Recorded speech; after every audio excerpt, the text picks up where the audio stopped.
Paz e graça, queridos irmãos, aqui é o pastor Fernando Gale, estamos começando mais um programa do Gale, o seu canal de entrevistas com personalidade da fé cristã, e como sempre temos um assunto bastante interessante. Hoje nós vamos falar sobre fantasminhas, camaradas. Na verdade, né, a gente vai falar sobre a imortalidade da alma, né?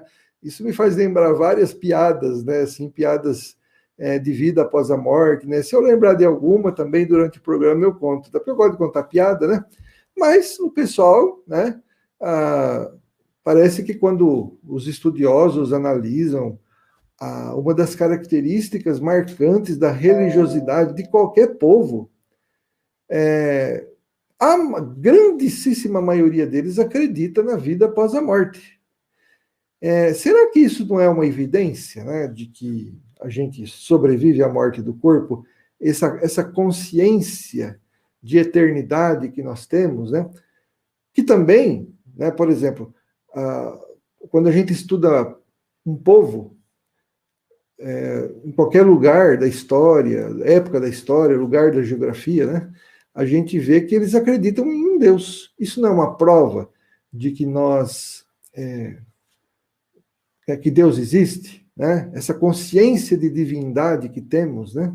Então, e a consciência de imortalidade, né, que temos, né?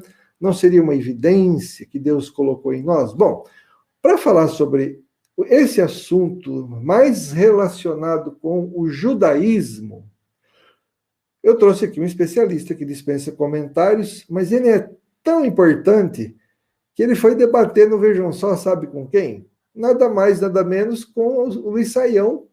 Olha que aqui na nossa cidade a gente chama de fresco. Leonardo Andrade, professor Leonardo Andrade, seja bem-vindo, tudo bem? Tudo bem, professor, Deus abençoe a todos, nossos telespectadores, estamos aí. Fresco, né? Mas não sei o que quer dizer fresco aí, aqui é uma pessoa... Aqui tem um tom meio pejorativo, meio ruim. Fresca é a pessoa meio fresca, né? Aqui seria petulante, né? Mais nesse sentido. Assim. Não, é fresco em Américo Brasiliense, que é o cara que se sente...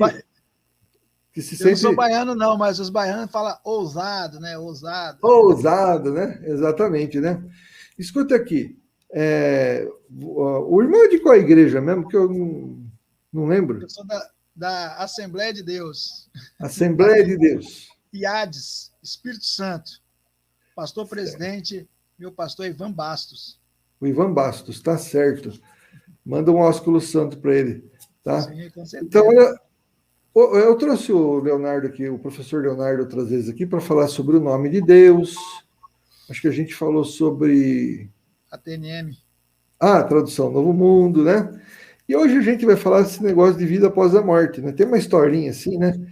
Que dois irmãos... O irmão foi visitar o outro no leito de morte e falou assim, ó, é o seguinte, mano, você vai morrer, você sabe, né? Eu sei, eu não tenho mais jeito, né? É o seguinte, a gente gosta muito de jogar futebol, né? Você chegando lá no céu, se tiver futebol, você volta para me avisar? Ele falou, claro. E depois dos 3, o cara morreu, depois dos 4 meses, o irmão dele voltou lá, baixou lá no quarto dele, acordou ele. Zé, você voltou.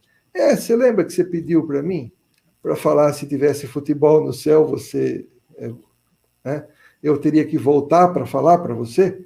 E eu vim aqui para falar para você que tem futebol no céu, sim. Sério? Tem, e você está escalado para jogar lá semana que vem. Entendeu? Então é isso aí. Bom, vamos lá.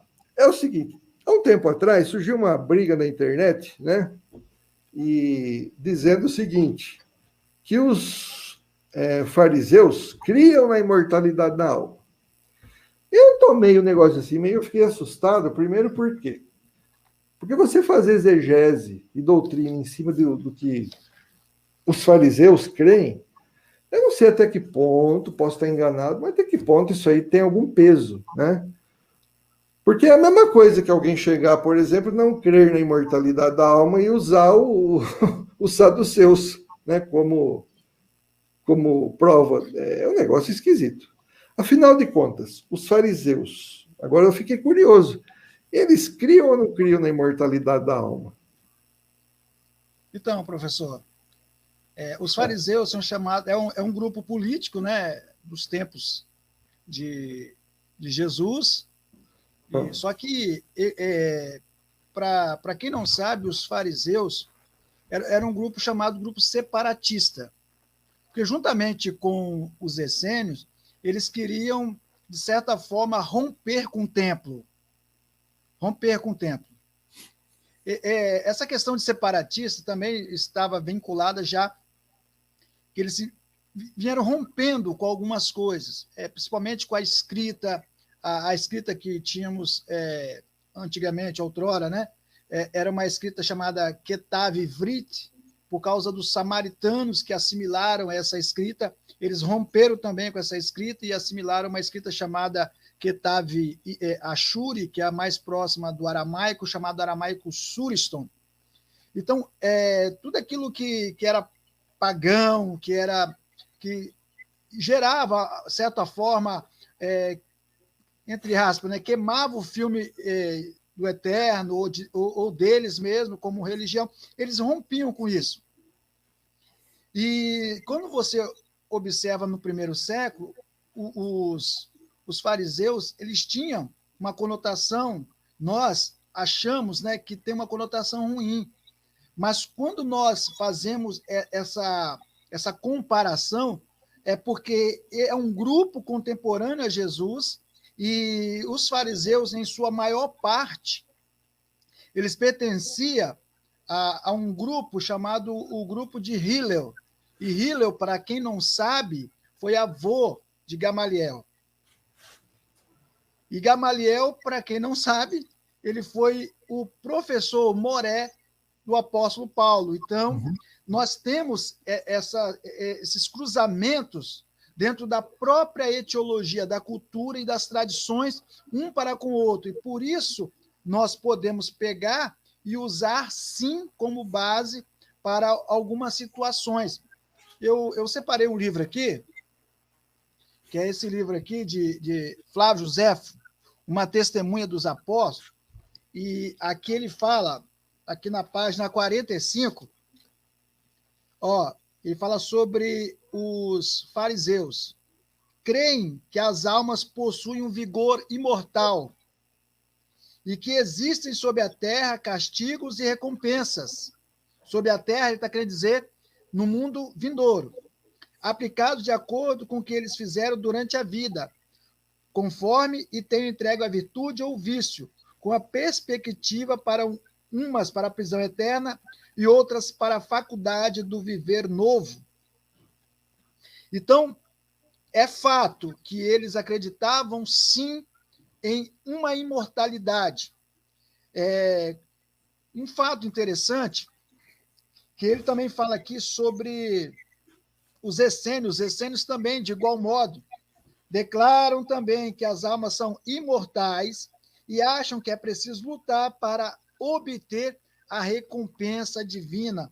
Então, esse livro aqui, da editora Paulus, né? A editora Paulus, nós sabemos que é uma editora bem concisa, bem responsável naquilo que escreve. Então, você pode ver que ele cita abertamente que eles criam. Então, de fato, os fariseus criam. E isso dá uma certa segurança para nós de crer também na imortalidade da alma. Mas eu preciso te perguntar o seguinte: eles criam por influência de povos pagãos ou porque o Antigo Testamento ensinava isso? Porque é complicado, né? Eu não sei, eu sou meio burrão nisso, estou brincando. Suas perguntas são maravilhosas, isso aí é interessante, porque você consegue, o senhor consegue sugar realmente de nós aquilo que nós temos de melhor. E essa pergunta aí é maravilhosa, porque às vezes por isso que falam que eu sou chato para entrevista. Não, mas isso é bom, isso é bom. Eu prefiro assim, porque consegue extrair de mim. Olha o que você perguntou. Eles vieram de povos pagãos.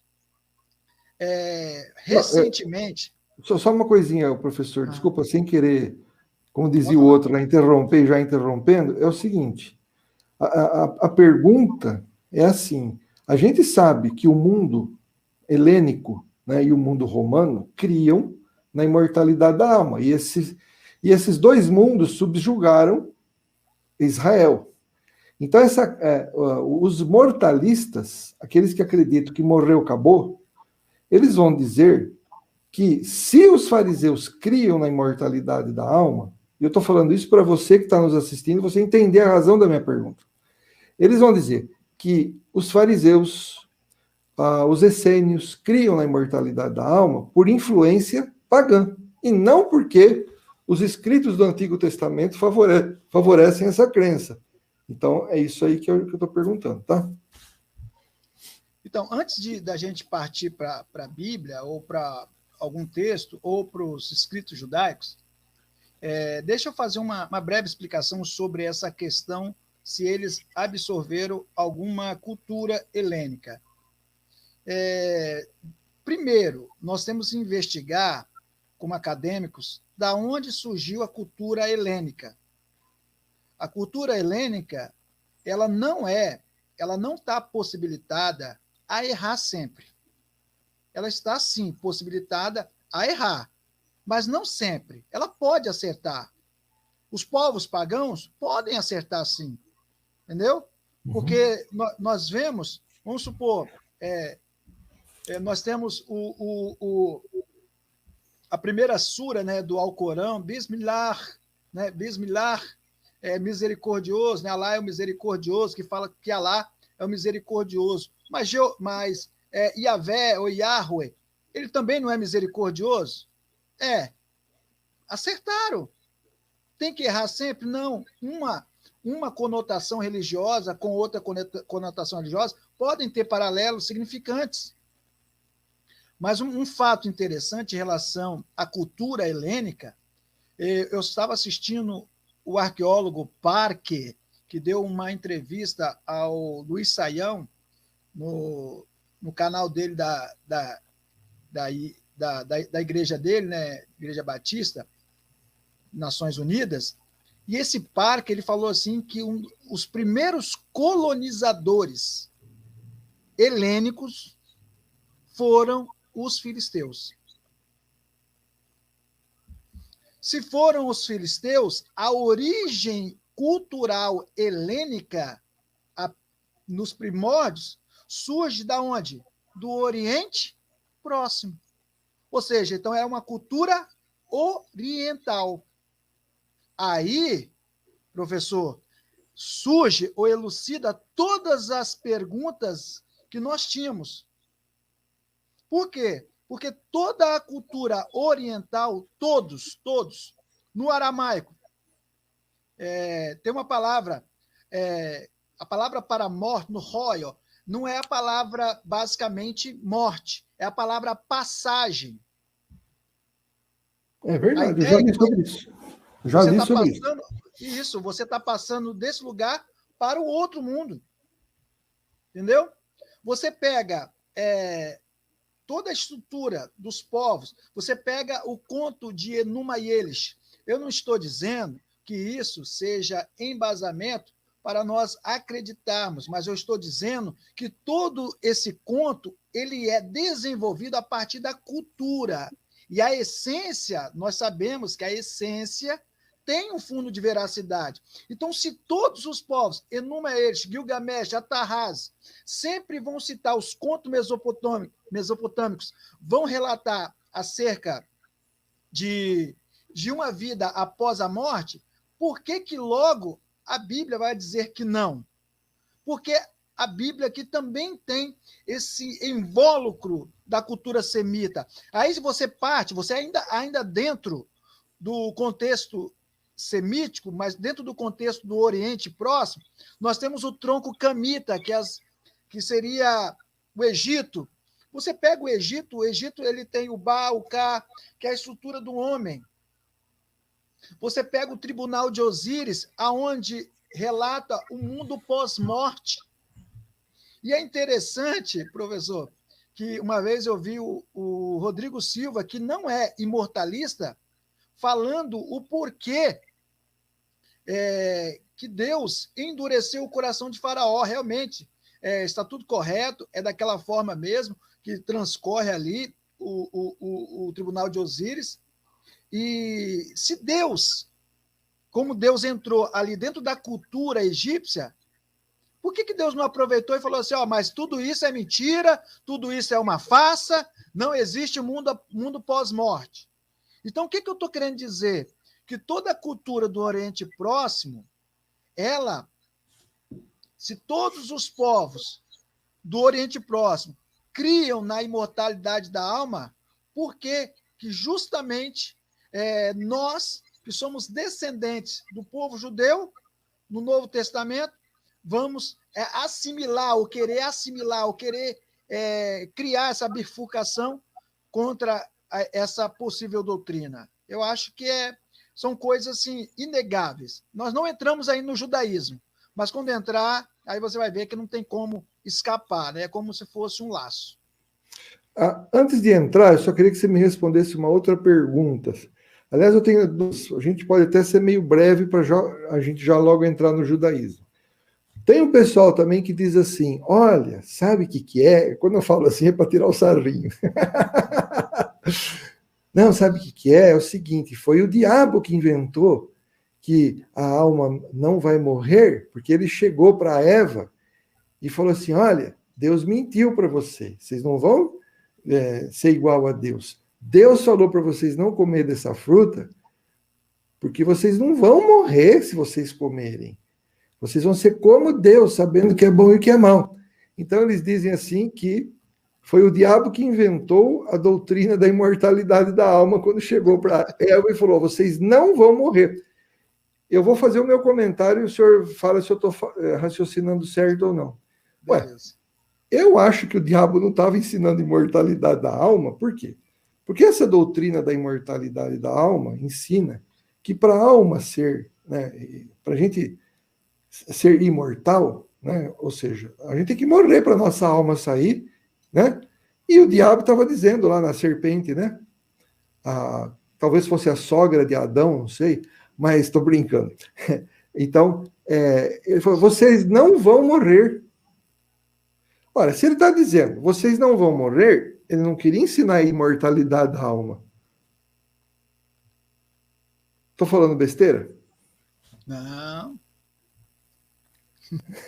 Entendeu? Então, eu acho assim, o diabo não estava querendo ensinar a imortalidade da alma, por quê? Porque a primeira coisa que ele estava falando, vocês não vão morrer. Ou seja, Deus havia falado que eles morreriam, né?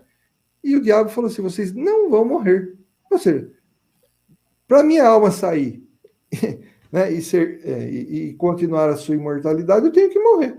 Então, acho que não tem nada a ver uma coisa com a outra. A segunda pergunta que eu vou fazer é o seguinte, colocação. Eu li a teologia do Antigo Testamento do Ralph Smith. Conhece? Conheço. Ele fala que o costume de se enterrar mortos, tudo juntinho, era uma prova de que eles criam que os mortos ficavam juntos no além. Isso faz sentido? Sim. Deixa eu só dar um parênteses aqui, aí depois a gente entra nesse assunto. Tá. Quando a Bíblia fala aqui, eu até abri a Bíblia aqui, Bereshit, Gênesis 2:17. Mas não comerás da árvore do conhecimento do bem e do mal, porque no dia que comeres dela, morrerás com toda certeza, ou certamente morrerás.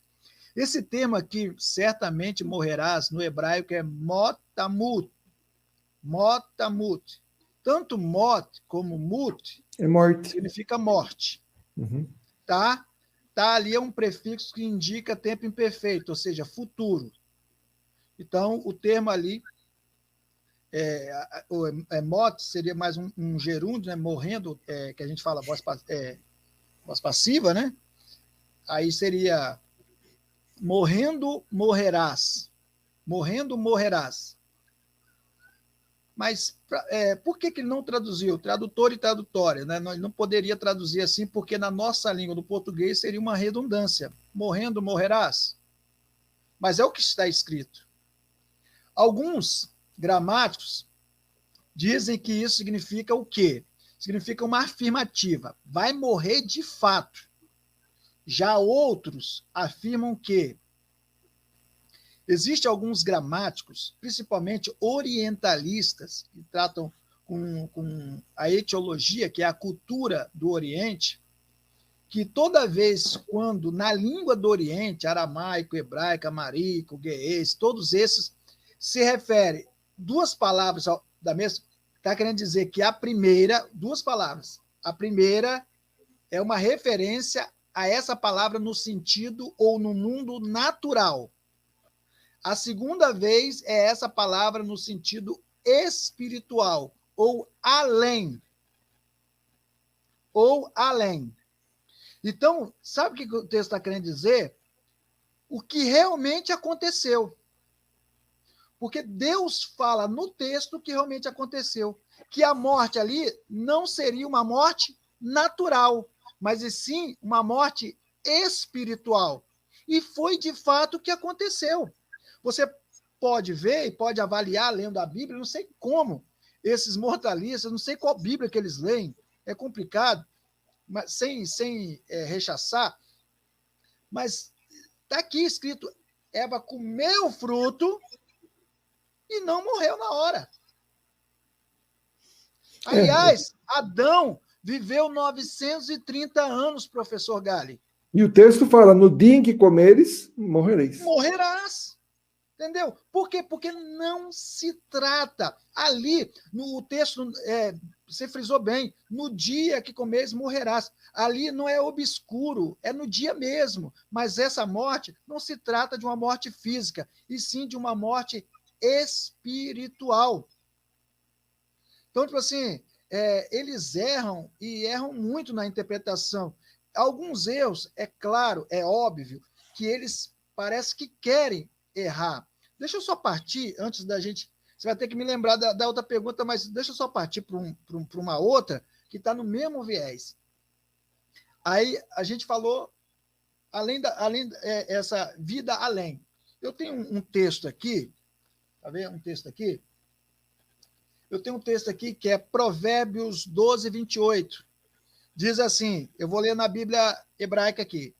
Beorar tzedakah chaim vederech netivar al mavet. Ó, al mavet. Que significa? Essa preposição aqui, eu tenho esse livro aqui, que é de Julius Scott Jr. Olha o que ele fala sobre essa questão de Almavet. O conceito de imortalidade da alma está presente no Antigo Testamento. Ele afirma isso. Mas não a palavra hebraica para ele. Por exemplo, Provérbios 12, 28, é o texto que nós lemos. Na vereda da justiça está a vida, e no caminho da sua carreira não a morte. A expressão não a morte, Almavet, significa imortalidade. Na versão NVI, ou NIV, inglês, que aparece como immortality, entendeu? Ou seja, significa literalmente imortalidade da alma. Vou afirmar mais. Bíblia Ave Maria, Ave Maria, vou ler aqui, 12, 28, a nota de rodapé, 12, 28.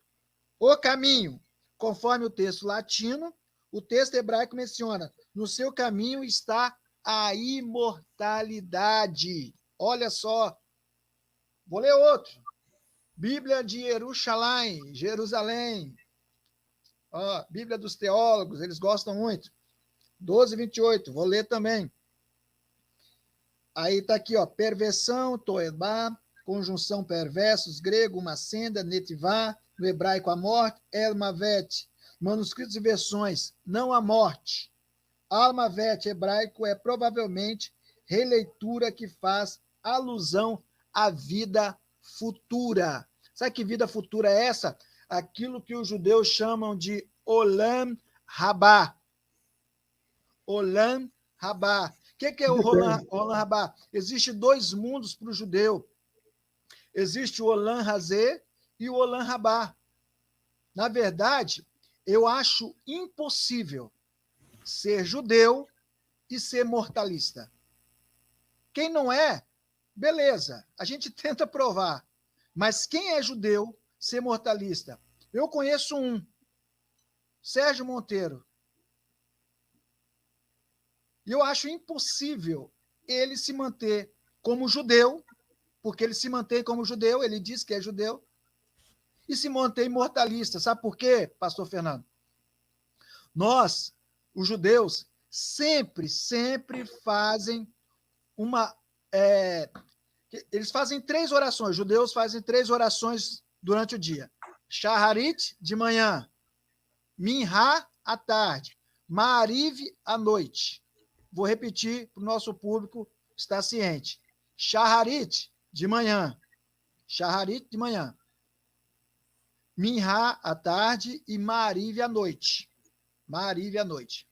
Na oração de manhã do Shaharit, tem que fazer todos os dias tem que fazer. É bem assim, ó. Vou falar devagar. Modé ani lefaneha melechai vekaem shehehe zartabini shimat behemilá rabá emunaterra. Vou repetir. Modé ani lefaneha melechai vekaem shehehe zartabini shimat behemilá rabá emunaterra. Dou graças a ti, ó, presta atenção na tradução. Dou graças a ti, Rei vivo e fiel, pois recolocaste, é literalmente isso, recolocaste a minha alma dentro de mim. Sabe o que significa? Tua fidelidade é grande, né? Rabai Munater. Sabe o que significa isso? Recolocaste a minha alma dentro de mim? Porque na ótica judaica é como se à noite, né? À noite, ocorresse aquilo que o Salmo 121 fala. Você chamai vaartes. Aí eu termino ali. As suas misericórdias se renovam? Não eleva os meus olhos para os montes, de onde virá o socorro, meu socorro do Senhor, que fez os céus e a terra, me deixará, não dominarás ou não dominarás. Porque ele guarda de dia e de noite. Por quê? Porque de noite, quando você vai dormir, a ótica judaica é que sua alma sai de você. Aí você faz a oração do Shaharit para sua alma retornar para o seu corpo. Porque a alma está deslocada de você. Isso é o quê? Imortalidade da alma. É a oração das 18 bênçãos, das 18 brahot, do Shemoneh Esrei. Então isso é fato dentro do judaísmo. Um dia eu perguntei ele assim no Facebook, com todo respeito, claro, respeito demais. Eu teria um prazer enorme debater com ele algum dia, em algum canal, que se ele aceitasse, né? Foi instigado isso até no Vejam Só, um debate lá, mas ele parece que foi fazer uma cirurgia, algo assim. Eu conversei com ele, inclusive ele está melhor, mas ele quase morreu. Entendeu? Aí, não posso falar que ele correu, né? Porque ele não precisa correr, né? Não, ele não corre, não. Eu conheço ele. Ele é um cara muito legal. Inclusive, você pode ser um grande... Não estou falando que ele correu, nem posso. Mas ele passou mal mesmo, ele teve infarto. Então, ele seria assim, vamos supor, se fosse outro, seria difícil. Mas ele, como judeu, eu acho que a vida dele estaria bem complicada se ele debatesse comigo, né? Não me achando, longe de mim, tal coisa. Mas eu acho que tornaria mais difícil, porque eu conheço mais essa área do judaísmo e também a gente entraria em alguns assuntos que ele não teria saída. Porque, olha só, o judeu ele vai acreditar no Pirkei Avot. E o Pirkei Avot, ele tem eu separei até aqui, escrevi aqui, ó. 1 hora da felicidade no mundo vindouro é melhor que toda a vida nesse mundo. Isso é o Pirkei Avot. 4,17. Pirkei Avot 4,29. Não está no nosso alcance entender ou explicar a felicidade dos ímpios nem o sofrimento dos justos, isso no pós-morte. Pirkei Avot 2,21. A recompensa do justo está no Olam Rabá. Quando eu falo de Olam Rabá, estou falando do mundo vindouro, professor Galho. Existem 2 mundos no judeu. Olam Hazé e Olam Rabá. Olam Hazé e Olam Rabá. O Olam Rabá é o mundo pós-morte, o Olam Hazé é esse mundo físico. Mas deixa eu te perguntar uma coisa só. O pessoal que é mortalista, como o pastor Sérgio Monteiro, eles conhecem esses argumentos, mas eles falam o seguinte: olha, o texto está dizendo do que vai acontecer depois da ressurreição, e não assim que a pessoa morre. Tem fundamento essa argumentação deles? Nenhum fundamento. Graças a Deus, não é ele que está diante de mim. Porque se fosse, olha só,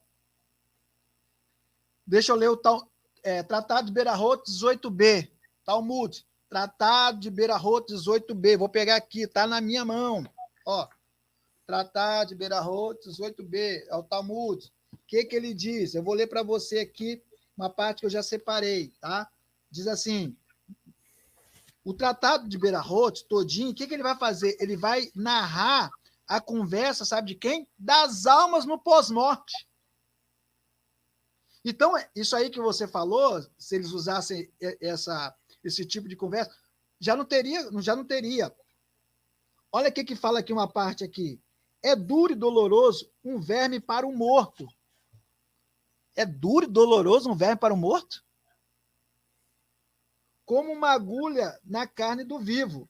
Disseram, os mortos têm conhecimento do seu próprio sofrimento. Sabe o que ele está afirmando? Que os mortos têm conhecimento. Eu estou lendo o Talmud 18b, tá? 18. Tem conhecimento do seu próprio sofrimento. E aí, pastor Fernando, vou ler outro texto. Filho de um homem vivo, e acaso são todos os homens destinados à morte? Filhos da morte? Mas devemos entender que a expressão homem vivo ou destinado à vida se aplica a ele, por ser íntegro aqui é tzadik, e até mesmo após sua morte, até mesmo após a sua morte, vou ler, slow motion, até mesmo depois da sua morte, é chamado de vivo. Você entendeu, professor?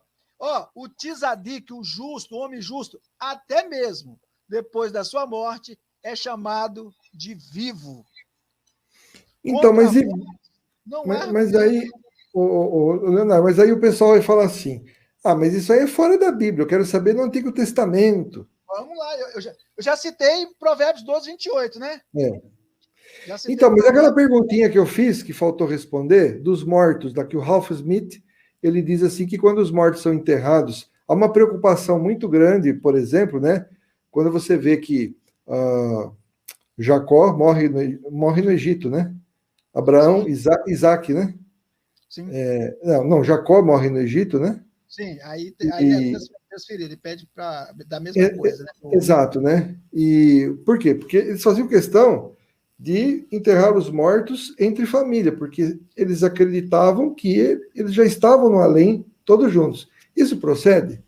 Claro que procede, professor. E você tocou no assunto que é a primazia do judaísmo. O judaísmo, quando eles estudam a Bíblia, a Torá, eles estudam porções das parashot ou parashá. O que são as porções das parashot ou da parashá? São pequenas porções, vamos supor, porção de Bereshit, estuda Gênesis 1:1 até Gênesis 6:8. A partir do 6:9, você já estuda porção de Noah.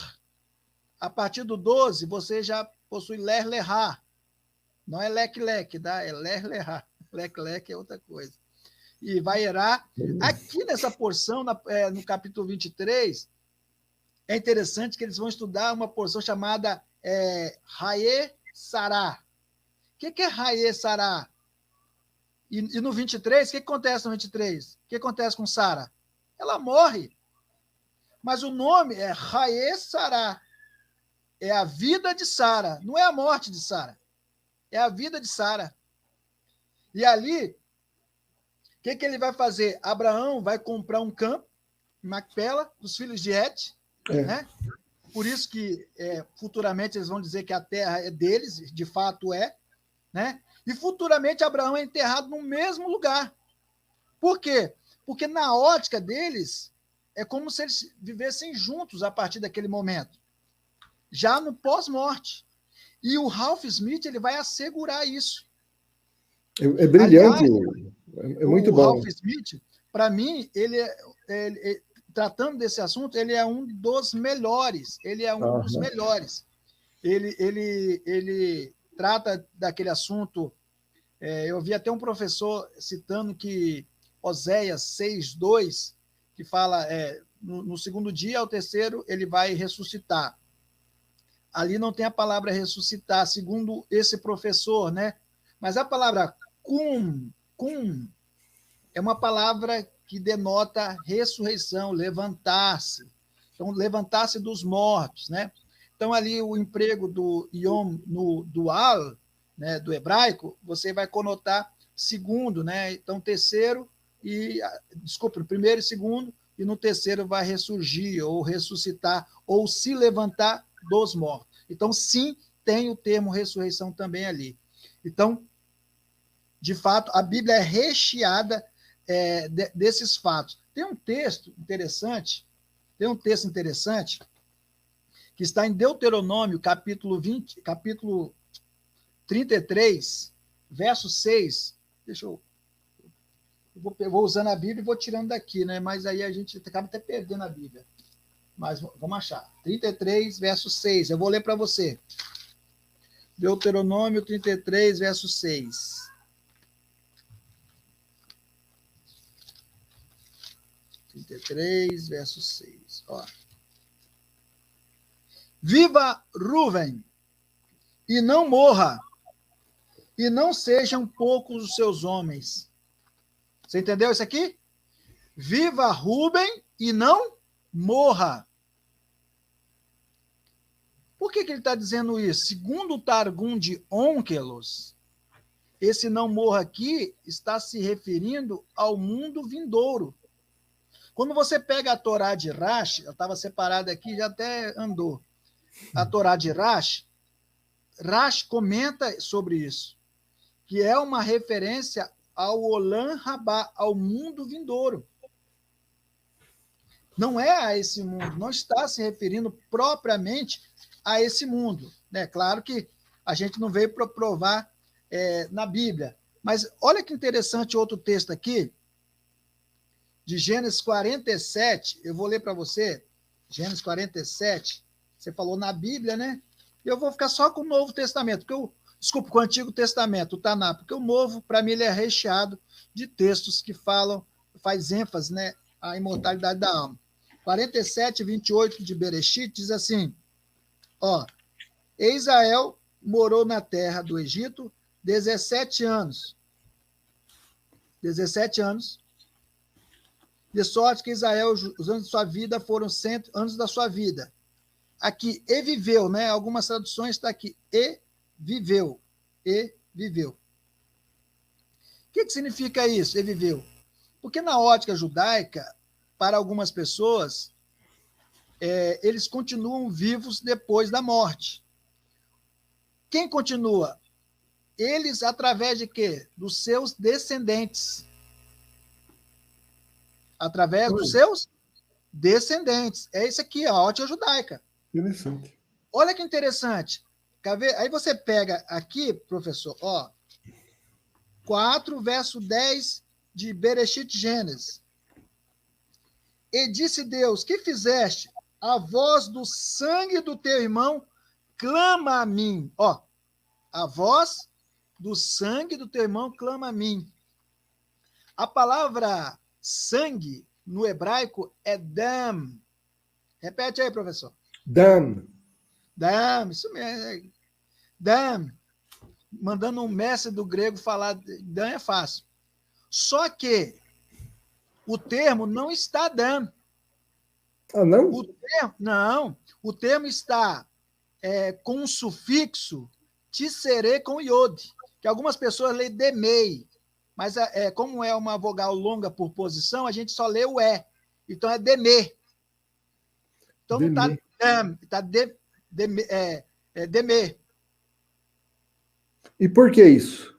Por quê? Porque ali ali demonstra o estado construto. O construto, o senhor que é mestre sabe disso, que é a mesma coisa do genitivo no grego, é posse.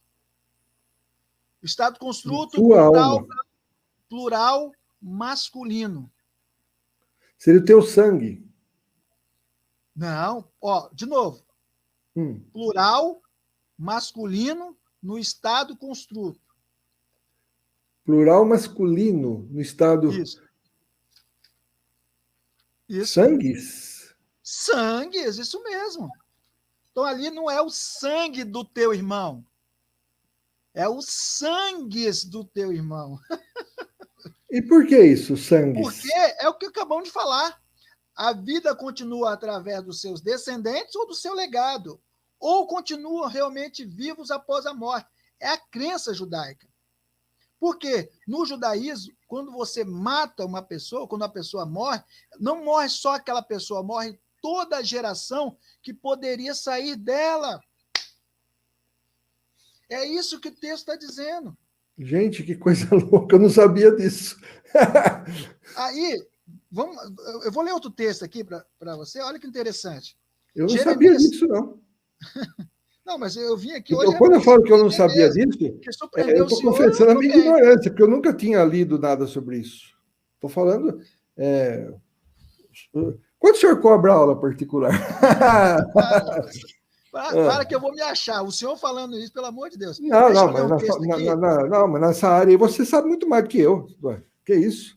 Ó, Jeremias 30, verso 10. E agora não temas, meu servo Jacó. Não temas, meu servo Jacó. Diz o Senhor, e não te espante, ó Israel, porque te redimirei de longe. E a tua descendência da terra do cativeiro, Israel voltará a descansar e sossegar, e não haverá quem atemorize. Claro, isso aqui é uma figura de linguagem, mas Jacó já havia morrido nessa época. Por que não se espantar? Porque ele está falando da sua geração. Geração. Existe um tratado do Talmud chamado Ta'anit 5b, que diz assim, da mesma maneira que seus descendentes estão vivos, ele também está vivo. Uma referência ao Eterno. Então, quer dizer, na verdade, eu fico pensando, dentro dessa ótica de que você interpretou aqui lá o caso de Gênesis 4:10, dos sangues, o pessoal, quando usa esse texto para explicar Apocalipse 6:9-11, vou partir para isso. Você vê que a gente, né? Ou seja, olha a conclusão que eu estou chegando, né? O pessoal usa o texto de Gênesis 4:10, o sangue de Abel clama, né? Para explicar em que sentido as almas dos que foram decapitados clamam. Quando, na verdade, eles estão dando um tiro no pé, porque se Gênesis 4:10 está se referindo a almas no sentido de... o sangue no sentido de vida após a morte, então é um tiro no pé deles, porque o argumento acaba virando contra eles. Pode complicar um pouco mais ainda isso? Estou aqui para isso. Aí Apocalipse 6:9, ali nós temos um erro hermenêutico. Como assim hermenêutico? Por quê? Porque os imortalistas querem literalizar o texto. Os mortalistas querem dizer que o texto é simbólico. Peraí, mas se o texto tiver uma dose dos dois, qual é o nome disso? O nome disso em alemão é Sinnleben, contexto do contexto. Qual é o contexto do contexto? Contexto literal, a gente no judaísmo divide em 4, né, a interpretação: Peshat, Remes, Drash, Sod. Peshat é o literal. Então, o literal é o quê? Quando ele rompeu o quinto selo, vi debaixo do altar as almas que tinham sido mortos por causa da palavra de Deus e o testemunho que sustentava. Beleza. Os literalistas, que são os imortalistas, ganharam. Pronto, acabou? Não. Agora se interpreta simbólico. Beleza, vamos lá no simbólico. Só que eu vou interpretar de uma maneira, creio eu, né? Que vou te surpreender, que você nunca viu. Herbert Richard. Pela primeira vez. Eu sou amigo do cara que fazia a locução, hein? Dessa voz aí, o Márcio Souza, hein? Que é a voz do Batman. Sou amigo dele, hein? Vai, vamos lá. Aí, vamos lá. Nós falamos literal, é aquilo, pronto, acabou, almas que morreram. Mas no simbólico, vamos partir para uma interpretação mais correta da Bíblia. Quando a pessoa morria no primeiro século e no texto do Antigo Testamento, eles faziam vários rituais que a ordem judaica, né, hoje é o Shevra Kadisha, que seria uma ordem que impõe algumas coisas em relação ao funeral, tanto é o Shivê, que é o luto de 7 dias, ficar parado diante ali do funeral do corpo, né? Tanto é que os amigos de Jó ficaram 7 dias parados, é um reconhecimento de que ele estava realmente morto para eles, né? O Shivê. Então, essas questões são muito significativas no judaísmo. E quando a pessoa morria, eles faziam um ritual chamado Keriá. Como era o nome? Keriá. Keriá, isso mesmo. O que era o Keriá, professor? Keriá é você rasgar as suas vestes. Rasgar as suas vestes. Mas qual é o simbolismo disso?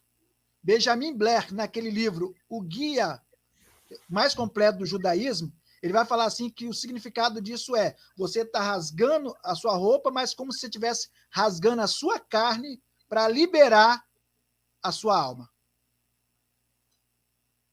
Vou repetir. O Keriá, o significado dele amplo é o quê? Você está rasgando a roupa ali, sinal de luto. Mas é como se você estivesse rasgando a sua carne para liberar a alma. Não é? Então, esse seria... Então, vamos supor, quando rompeu o quinto selo, viram as almas debaixo do altar que tinham sido mortos. Ou seja, já aconteceu o Keriá, não é? Já aconteceu. Se aconteceu o Keriá, eles rasgaram o quê, professor? O que eles rasgaram? As vestes. As vestes. E se eles rasgaram as vestes para liberar a alma, como que eles estavam lá? Vida após a morte. Não, calma. Isso aí é interpretação. Se eles rasgaram as vestes, como que eles estavam lá? Essas almas aqui. Você fala como, no sentido de eles estavam sem roupa? É isso? Isso, professor. Por isso que eles recebem vestes. Por isso que no versículo 11 diz assim, então cada um foi lhe dado veste branca. Ou seja, até no texto simbólico é uma referência à imortalidade da alma. Isso aí eu já sabia. Tô brincando. Gente, eu não sabia disso, não. Eu reconheço. Professor Leonardo, tem como clonar o senhor para mandar uma cópia aqui para casa? Não, é sensacional isso, porque veja bem, nessa passagem aqui, o que eu pergunto para os adventistas, para os testemunhos de Jeová, é o seguinte: é sangue que ele viu? Clamando? O que João viu de fato? Se ponha no lugar de João, né? Porque se não existe nada que sobreviva à morte do corpo, o que ele viu nessa visão? Ele viu sangue conversando? Porque eles têm um argumento dizendo assim, não, mas o altar era pequeno, e não ia caber as almas de todos os que foram mortos, então é o sangue, né? Foi, mas e se você colocar o sangue de todo mundo que foi derramado, ia caber lá também? É um argumento tão bobo, né? Mas são argumentos chulos, né? Muito... Eu creio que são muito fracos, né? Gente do céu, como é que chama? Repete para mim que eu preciso anotar o nome desse negócio Queria, né? Queria. Isso. Depois você vai assistir essa live aí que está no seu canal. Tá. E aí, então tá, vou dar uma lida depois disso aqui, vou pesquisar isso aqui. Deixa eu te falar ainda sobre isso, sobre a Bíblia, né? Para a gente entrar no texto aqui do judaísmo, né? Que agora a gente está na Bíblia, né? Interessante que o Moisés ele fala uma palavra assim, olha o que ele fala que interessante. Deus também fala repetidas vezes, riscarei o seu nome do livro da vida. Ou o próprio Moisés fala, risca meu nome do livro da vida. A palavra nome no hebraico é Shem. Shem. Isso. A palavra alma, Neshama. Neshama. Dentro da palavra Neshama tem a palavra Shem. Por quê? Porque os judeus acreditam que seu nome é a sua alma. Olha lá. Você acredita nisso? Interessante, quando ele fala bem, primeiro versículo da Bíblia, Bereshit bara Elohim et hashamai ve'et haaretz. Hashamai, a palavra céus, shamaim. Ela mesma raiz. Isso, significa águas de lá. Isso é uma referência que na crendice judaica antiga havia uma barreira, né, que segurava ali as águas de cima. Por isso que quando fala que choveu, abriu as comportas, né, as janelas romperam. Por quê? Porque ali é como raquia, né, no hebraico, como se fosse um domo de ferro que segurava essas águas. Interessante que no aramaico é rakihor. Rakihor. O que é rakihor? É um tecido remendado. Aí, quando choveu e abriu a janela, desemendou. Olha que interessante. Abriu o zip. Isso. Interessante que a palavra céu, os céus, né, sempre aparece no plural, céus, a palavra shamayim, ela também tem dentro dela a palavra Shem. É isso que eu falei agora, a mesma raiz, Shem, né? O mesmo nome. Shem, nome. Isso. Por quê? Porque o desejo de Deus é que seu nome estivesse aonde? No céu. Uau! E quando fala assim, vou riscar o seu nome, não é basicamente o seu nome, é a sua alma. Que coisa, hein? Muito legal isso aí. Bom, a gente precisa entrar no judaísmo, porque a gente não tem muito tempo, inclusive, né? Mas é um tema empolgante. Tá? Quando eu fazia o seminário batista regular, eu tive um professor de teologia do Antigo Testamento, mas é claro, a gente sai dali um clínico geral. A gente não se especializa em 2 anos de teologia do Antigo Testamento. Não tem um como, né? Você tem que depois fazer um mestrado, uma pós-graduação, né? Cada vez vai mais afunilando o tema, né? O assunto, e não dá para... Aí você tem a vida toda, né? Eu, como tenho 51 anos, se você achar que é mais, eu vou dar uma sapatada na sua boca, certo? Mas eu, como quero chegar nos 120, eu tenho mais 69 anos ainda, né? Para estudar com o professor Leonardo, né? E outros aí, né? Para aprender mais. Porque é empolgante isso. É empolgante, né? Como que você... É por isso que eu gosto de quando eu estou fazendo exegese de textos do Antigo Testamento e até do Novo, tem aqueles comentaristas que interpretam a Bíblia com a ótica judaica. Eu acho muito interessante, porque você vai na raiz do negócio, né? Eu acho... Tem aquele Novo Testamento comentado... esqueci o nome do comentário, que explica o Novo Testamento à luz do judaísmo. David Stern, né? Entendeu? Eu li aquilo inteiro, achei fantástico. Ótimo, que não dá para memorizar tudo. Entendeu? Você tem que investigar, guardar. Eu não tenho mais memória suficiente para isso, né? Foi-se o tempo que eu tinha boa memória, né? Hoje eu tenho mais ou menos. Mas vamos lá entrar no judaísmo, assim, para a gente falar um pouco mais. A gente já está falando de judaísmo, né? Na verdade. Também. Claro. Mas vamos lá.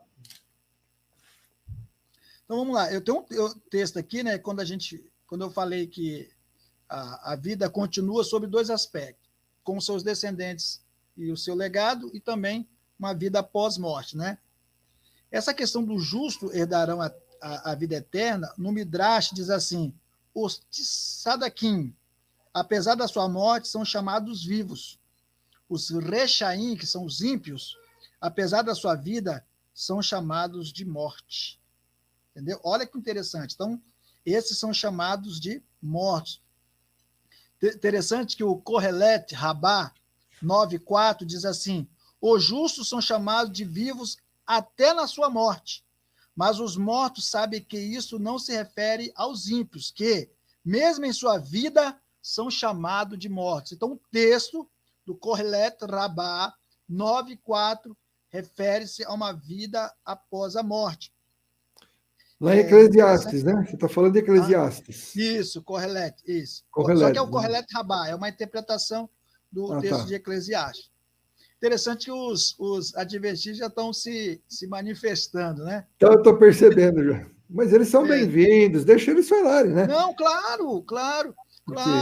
claro. Assim, teve um irmão que até colocou assim, queria ver o professor Leonardo diante do professor Monteiro, aí o negócio seria diferente. Eu também acho, eu estou esperando isso, ele aceitar esse desafio e debater, seja em qualquer plataforma que for, entendeu? Eu vou trazer vocês dois aqui, você topa? Na hora, Então o eu vou dia que convidar você ele, porque ele é quiser, amigão meu. Eu vou convidar, vamos ver entendeu? se ele aceita. Um tema interessante para nós, seria muito bom, Shabat. Não, mas eu queria ver sobre imortalidade da alma com ele. Também, pode ser, claro. Entendeu? Eu vou Entendeu? entregar os ouro tudo aqui, mas a gente conversa. Tá. Entendeu? Qualquer tema, Shabat, imortalidade da alma, estamos aqui. Eu admiro muito ele, pela competência que ele tem. Entendeu? Não, sim, claro. Entendeu? Eu admiro. Não é por. Eu tenho muitos amigos que são adventistas. A gente sempre conversa. Não é porque você pensa diferente, você se Claro. torna inimigo. Eu vejo muitas pessoas em chat se degladiando, professor Galho, machucando o outro, xingando a mãe do outro, entendeu? Esses aí já para mim já não são crentes, né? Você já conhece o que eu estou falando. Mas essa questão é muito simplória. Isso aí eu respeito todo mundo. Assim, eu gosto muito do Adriano, que é TJ, a gente conversa sempre aí nos bastidores, a gente nem acha que a gente converso muito com ele nos bastidores, falar nisso, ele está me devendo uma Bíblia TJ, até agora não mandou. E eu estou devendo mandar isso aqui para ele, que até agora eu não mandei. Isso aqui é dele, ó. Ele ganhou de presente de mim. Mas tá caro mandar, ele vai ter que esperar. Rapaz, tem que mandar para mim, rapaz. Não, me ajuda. É interessante, a gente voltando ao assunto, é interessante que os termos são empregados para vida após morte, né? Eu não lembro o texto, acho que é Números. Só abrindo uma ênfase que eu lembrei, né? O professor Rafael havia falado sobre um texto de Números 16:30, se eu não me engano, é isso mesmo? 16:30, deixa eu só ver se é isso mesmo. Cadê 16:30? Cadê 16:30? Isso. Deixa eu ver se é isso aqui mesmo. Números 16:30. Sobre o que fala? Que falou sobre que havia imortalidade da alma, que eles desceram vivos ali para o Sheol. É esse texto mesmo? Não é o caso de Corá, Datã e Abirão? Que é número 16:33, acho que é. 16:33? Rapaz, eu estou numa cegueira aqui terrível. Eu acho que é, não estou lembrando. Não, também não está, não. Aí e fala ali que eles foram para o Sheol, né? Ali está Sheolá. O rei ali é um rei locativo. Aí algumas pessoas me perguntaram, professor, quem está certo? É o Samuel, que fez uma refutação, ou o professor Rafael Rocha? Não tem como você afirmar que o professor Rafael está errado. Sabe por quê? Porque a definição ali não está na questão de imortalidade da alma, a questão está no termo, na definição do termo Sheolá. Claro que tem como você desfigurar isso. Eu conversando com o professor, eu falei que tem como desfigurar e apontei aonde eu possivelmente, por ser imortalista, não usaria esse texto, mas 33, tem gente falando que é 33 mesmo. É o 33, ó. Por que eu estou no... Eu tenho boa memória ainda, mais ou menos. É números 16:33. Não, mas não é isso não, tá aqui não. Números 16:33? Ou eu estou na página errada? Ixi, eu estou na página errada. Deus está me revelando que você está na página 15. Eu estou no 15. Aqui, ó. Claro, eu conheço esse texto. Aí tem aqui, ó. Lahem Haim Sheolá. Lahem Haim Sheolá. Enviou, né? Enviou, vivos, né? Haim realmente é vivos, literalmente vivos. Sheolá, no Sheol. Aí eu não posso dizer que o professor, baseado no texto, ó, senão depois vão me pegar aí no chat ou nos outros. Eu não estou afirmando que no texto não tem como falar que ninguém está errado. Não existe esse hebraísta que pode falar. Eu não usaria esse texto. Eu também não. Mim, não é prova.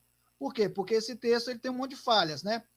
Vamos supor, eu gosto muito de cultura do Oriente. A cultura pré-dinástica do Egito, para você passar por Osíris, você tinha que apresentar bens materiais. E é interessante que eles desceram para o Sheol com os seus bens e a tua fazenda. Aí, meu amigo, você refuta esse texto nessa questão. Mas se for até aqui, ó, Lahem Haim Sheolá, não tem como você falar, não, está errado.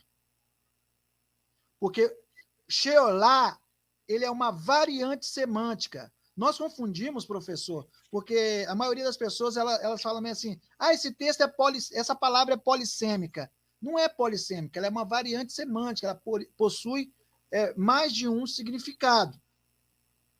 Então, ela pode se tratar de sepultura algumas vezes, mas também ela pode se tratar de lugar dos mortos. Um exemplo disso, Bereshit, Gênesis 37, versículo 25. Sheolá, ali se trata de quê? Lugar dos mortos. Dos mortos. Todo ensejo, você vai ver que não tem como fugir dessa questão. É lugar dos mortos. Já nessa questão aqui, eu creio que seja um tom literal para aquilo que nós chamamos de sepultura mesmo, sepultura. E outro termo que é usado, a maior parte é boker. Boker. Desculpa, boker não. Boker seria manhã, né? Kever. A palavra kever ou keber seria a palavra usada para sepultura. É como a palavra no grego minimeio, é isso mesmo? Minimeio, né? Minimeio. Minimeio que é? Hades, né? Hades seria a palavra para lugar dos mortos. Então tem essa diferenciação. Então o Sheol, nesse texto aqui, só para a gente ter uma ideia, se você pegar só até aqui, nessa parte, não tem como esse hebraísta falar que através disso, é um termo, tem um relocativo, o relocativo vai indicar uma localização. Sim, uma localização. Eu acho que se não tivesse essa localização, seria até melhor, né? Estou usando aqui a Stuttgartense, né? Se não tivesse, seria até melhor, né? Então, tem essas questões do termo, né? Eu já falei sobre a questão de Flávio Josefo, mas eu queria voltar aqui, e eu separei aqui, mas não sei onde está mais. Está aqui, que é uns textos. Deixa eu ler aqui um texto do Pirkei Avot. Conhece, professor? A Ética do Sinai? A Ética do Sinai. Eu fiz um trabalho sobre um dos capítulos. Eu usei uma citação. Eu não li inteiro, claro, mas eu tinha esse livro na nossa biblioteca lá no seminário. Olha só o que ele diz aqui na Mishnah número 21, né? No Perek Dalet. Perek é capítulo. Capítulo. Isso. Né? Passuk é versículo. Então, no Perek Dalet, Perek 4, e seria Mishnah 21 ou Passuk 21. Olha o que ele diz aqui. Este mundo é como uma antessala, onde as pessoas se preparam para entrar no salão principal. Indo mais além na comparação de Rabi Yaakov, é tido por certo que as pessoas que aguardam na sala de espera, possivelmente para ver alguém importante, estão prontas para serem recebidas já que podem ser chamadas a qualquer momento. Isso aqui está falando que essa antessala é uma preparação para o Olam Rabá. E ele fala bem aqui, olha... O professor Leonardo, deixa eu só fazer um adendo aqui para o pessoal entender, porque o pessoal pode estar falando assim, mas os textos que ele está citando é tudo fora da Bíblia. Não é que é fora da Bíblia, querido. É que isso faz parte do pensamento judaico. Entendeu? Era assim que eles pensavam. Então, por exemplo, você tem a Bíblia Católica aqui. Tem o livro Sabedoria de Salomão. Eu acho que eu já li várias vezes, eu acho que é capítulo 6, por exemplo, que fala no livro Sabedoria de Salomão, onde faz-se uma alusão à vida após a morte. Mas Sabedoria de Salomão não está na Bíblia. Não está na Bíblia, mas é o que o pessoal cria. Entendeu? Então não é porque não está na Bíblia que não é verdade. Não é, necessariamente não. Se você pegar, por exemplo, Sabedoria de Salomão e estudar, você vai discordar de alguns versículos do que ele fala. O resto é exatamente crença judaica. A pessoa tem que saber diferenciar a questão de canonicidade e historicidade. Exatamente. Eu quero que se levante o primeiro a apontar, qualquer um, que se levante para dizer que primeiro Macabeus é totalmente fora de desconexo. Ali é um livro totalmente histórico. Ele não é canônico, mas ele é histórico. Totalmente histórico. Fala a guerra do ano 167 entre Judas Macabeus. O Juca Macabeus é bom, hein? Chama o Juca. Juca, né? Com Judas Macabeus com o Antíoco Epifanes, ali, sobre a festa de Hanukkah, todo o início. Então, assim, não tem como você fugir dessas questões. Então, o texto assim, claro que nós falamos aqui na Bíblia, falamos bastante, mas a questão aqui, nossa, hoje é mais citar essa questão realmente dos tratados judaicos que falam sobre essa questão. Eu acho que da Bíblia, os textos que nós falamos não temos dúvida, né? Outro texto aqui, que está no Perek Dalet ainda, no capítulo 4, na Mishnah 19, diz assim: neste mundo terreno, às vezes, quando um acontecimento tem lugar, se o colocarmos em perspectiva, podemos dar-nos conta de que as coisas aconteceram para o bem. O Todo-Poderoso foi realmente um Hatov Verhametiv, um soberano benevolente. Mas no começo, quando as coisas estão incomodando e machucando, nossas mentes finitas não conseguem detectar nada de bom nelas. O melhor que podemos fazer, então, é manter a fé em Deus e aceitar que o que está acontecendo deve ser justo e equitativo. Ele é juiz da verdade absoluta. No mais além, o passado, presente e futuro podem todos serem conhecidos. Todas as relações complicadas e fatores ocultos podem ser vistas. Assim, reconhecemos que ele é Hatov Verhametiv. Ou seja, ele é o dono do além, ele está acima de tudo, né? O Gilvan da Silva está falando assim, é como o professor Sérgio Monteiro fala, e outros judeus, não tem como se afirmar que o judaísmo pensava assim, porque havia várias ramificações do judaísmo. Eu já vou na jugular desse argumento, mas eu vou deixar o senhor falar. Nós já falamos aqui, professor. Vamos supor, quando você pega o Rabino para o Gilvan é o adventista que eu falei que estava bravo aí. Gilvan, deixa eu te explicar uma coisa. Não sou seu inimigo, aqui é uma conversa, um debate de ideias. Essa tradição oral que nós temos hoje, essa tradição ela começou a ser compilada basicamente no ano 100 pelo príncipe, né, Rabino Hanassi, no ano 100. Então você observa mais ou menos, né? O cano do Novo Testamento ele fecha quando? No ano 100. Eu estou escrevendo um artigo, né? Eu quero publicar algo mais acadêmico, né? Um meio mais acadêmico, que é sobre a tradição oral e o texto de Judas 14. Ali só tem duas saídas para nós. Só tem duas saídas. Ou você crê que o livro de Judas é verdadeiro. Se você crê que o livro de Judas é verdadeiro, você vai ter que crer no livro de Matusalém, que é o filho dele, de Enoque, desculpa. O livro de Enoque é verdadeiro, você vai ter que ler o livro de Matusalém, porque no livro de Enoque ele cita o livro do filho dele, que é Matusalém.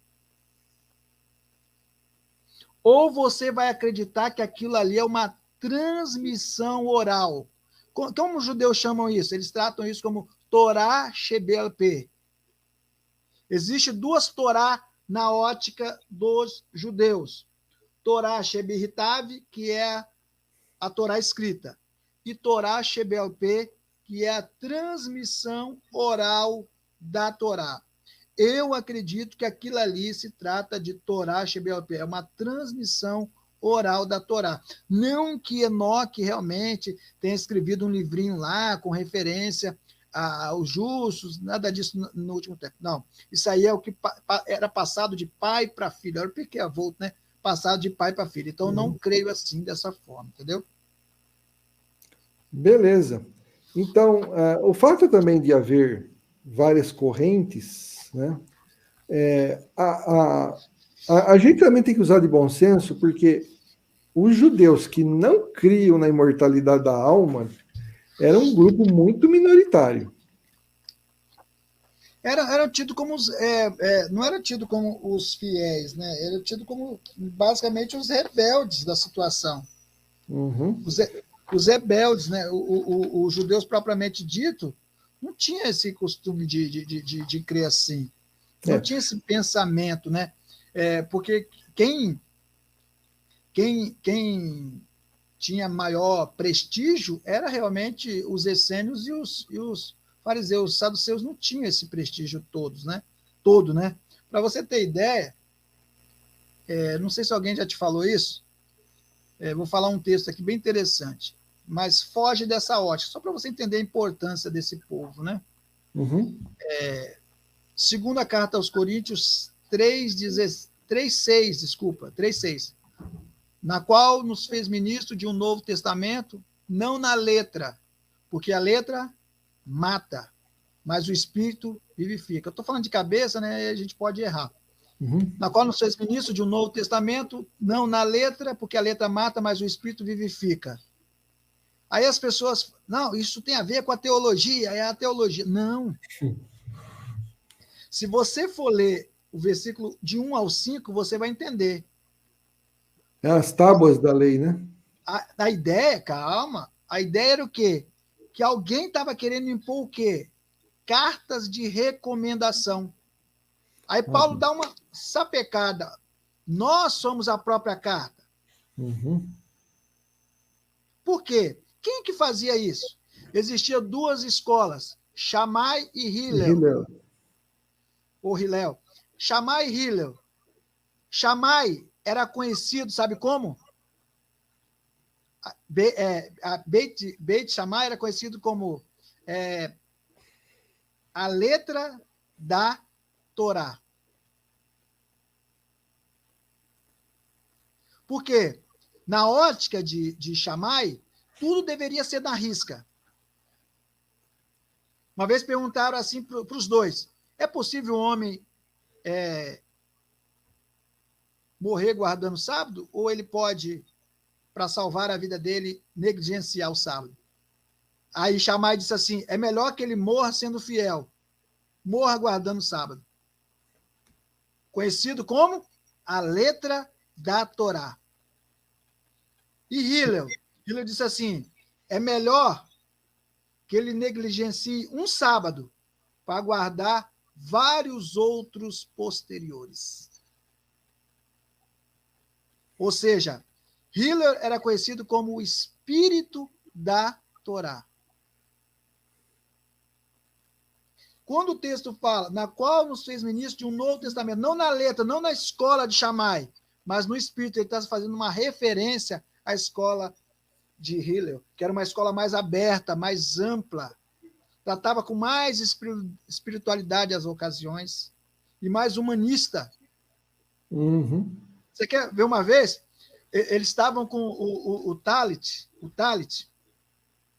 e eles pegaram a franja do talit e alargaram a franja do talit. Alargaram. Por que alargaram? Para querer se aparecer, né? A gente aqui no Espírito Santo fala se mostrar. Se mostrar. Então, Então, não tinha necessidade. E Jesus pega eles e dá uma recomendação. Vocês que tentam alargar a franja das suas vestes. Então, assim, então, você vai observar que os costumes desses povos são realmente importantes para nós hoje e trazem, sim, uma certa veracidade. E se você não conhecer o judaísmo antigo, a cultura na qual perpassa toda essa estrutura, esse invólucro, você acaba se perdendo e cometendo devaneios na sua interpretação. Entendeu? Então, o que eu observo muito são muitos erros de interpretação por falta de conhecimento da cultura. Existe uma teórica chamada Charlier. Charlier diz assim que não adianta você conhecer originais, grego, hebraico, aramaico, não adianta, se você não conhecer a cultura na qual o texto foi elaborado. Muito bem.